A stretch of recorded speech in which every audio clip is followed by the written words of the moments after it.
Hey, salut tout le monde les amis, c'est Azou, on se retrouve pour une nouvelle vidéo. Aujourd'hui une vidéo où je fais une config pour 800 €. J'espère que ça va vous plaire. N'hésitez pas à mettre un petit pouce bleu et vous abonner, la petite cloche de notification comme d'habitude pour ne rater aucune de mes prochaines vidéos. Sans plus tarder, je vous laisse avec la vidéo, c'est parti.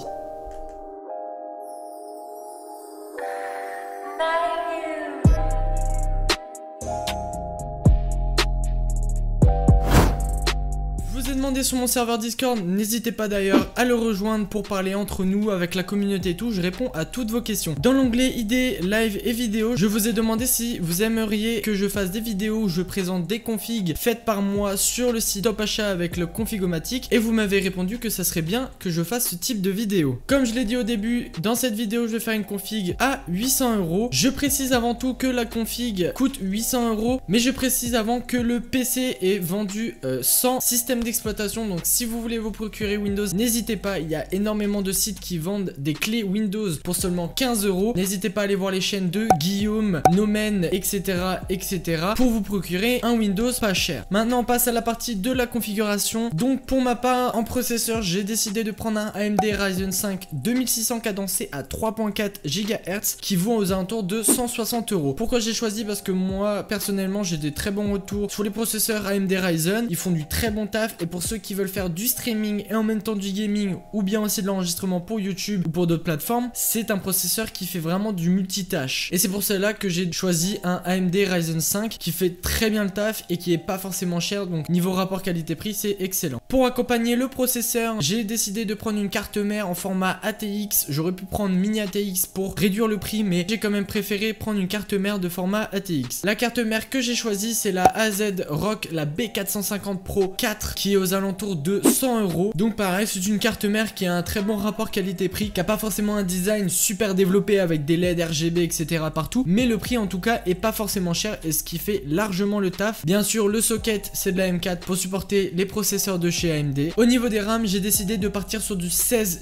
Go de RAM, donc deux barrettes de 8 Go de RAM. La marque c'est du HyperX, c'est les HyperX Fury RGB. Je les trouve très classe, très simple et très sobre, donc le petit côté RGB en rajout ça fait du plus et c'est très propre. Pareil, le prix c'est aux alentours de 100 €, ce qui fait largement le taf. Les deux barrettes sont bien sûr cadencées à 2600 MHz en K16. Voilà, donc comme je le dis à chaque fois, ça fait vraiment le taf. Faut pas non plus avoir énormément de fréquences pour avoir un rendu plus rapide. Ensuite au niveau du GPU, donc la carte graphique, j'ai décidé de partir sur une Radeon. Donc je sais que c'est pas Nvidia, il y en a qui n'aiment pas forcément le côté Radeon etc. Pourtant j'en ai une de chez Asus, elle est excellente. Je n'ai jamais eu encore de soucis avec et c'est pour ça que j'ai choisi une carte graphique Radeon dans cette config. Pour ce qui est de la marque de la carte graphique, c'est la AZ ROG Radeon, la RX 580 Phantom Gaming D OC à 8 Go. En mémoire, elle a 8 Go de GDDR5. Je sais que ça commence un peu à faire parce que maintenant avec les nouvelles cartes graphiques qui sont sorties, les RX 5700 XT etc.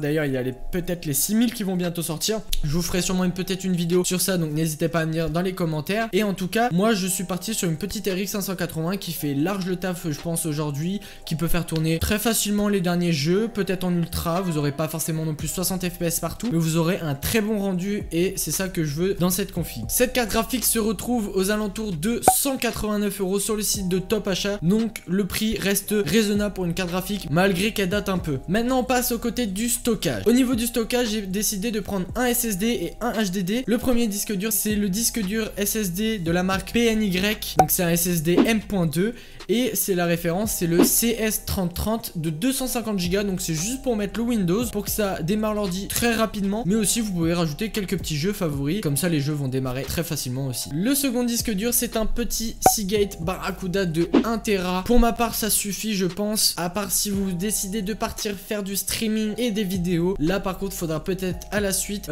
privilégier plutôt un 2 Tera de Seagate Barracuda parce que vous allez avoir énormément de fichiers qui prennent énormément de volume. En plus des jeux, vous risquez vite d'être saturé au niveau du stockage. Le SSD est vendu sur le site de Top Achat au prix de 60 € et le Seagate Barracuda, le HDD, est vendu aux alentours de 50 €. Pour alimenter toute la config, j'ai décidé de partir sur une alimentation d'une marque qui est très connue et qui est très fiable, c'est la marque Corsair, c'est la CV550, donc c'est une 550 watts. Cette alimentation est certifiée 80 plus bronze. Cette alimentation fait très bien aussi le taf pour alimenter toute votre config. Et je précise aussi, faut pas oublier que cette alimentation pour le prix de 60 €. Elle est non modulaire. Et bien sûr, pour tous les composants, j'ai décidé de prendre un boîtier de chez Colink, le Horizon. C'est d'ailleurs le boîtier que j'ai pris pour mon cousin, de la même marque, sauf que c'est un Colink Observatory en blanc. Et franchement, je peux vous dire que c'est de la très bonne qualité pour le prix. Au niveau des RGB et tout, on a un très bon rendu pour ceux qui aiment bien le RGB. Le prix du boîtier est aux alentours de 80 €, donc pareil, ce qui fait un prix raisonnable pour un boîtier, même si on peut trouver moins cher ailleurs. Donc pour résumer, la config, elle est aux alentours de 799,92 €, donc ça rentre largement dans les 800 €. J'aurais pu peut-être un petit peu faire plus pour améliorer quelque chose, mais après c'est quand même une config sans système d'exploitation, donc plus d'un vont pas forcément aimer, mais je vous le rappelle, n'hésitez pas à aller voir sur YouTube, vous trouverez très facilement des sites qui vendent des clés Windows pour pas cher. Et bien sûr, cette config, elle est sans l'option montage qu'on peut retrouver sur certains sites, comme là j'utilise Configomatic de chez Top Achat ou bien le Configomatic de chez LDLC. Donc ça veut dire que la config sera montée soit par un informaticien ou soit, pour les plus grands connaisseurs, par vous-même. Et voilà les amis, la vidéo touche à sa fin, j'espère que ça vous a plu. N'hésitez pas à mettre un petit like et en commentaire ce que vous en avez pensé, et la prochaine configuration, à quel prix je pourrais faire. Je pense que je ferai aux alentours de 1000 € et plus tard peut-être un peu moins, 500, etc. On verra selon vos goûts. Je mettrai dans la description le lien de la configuration pour ceux qui seraient intéressés par cette config. Et voilà, donc c'était Azou. Sur ce, je vous dis à la prochaine vidéo. Ciao tout le monde.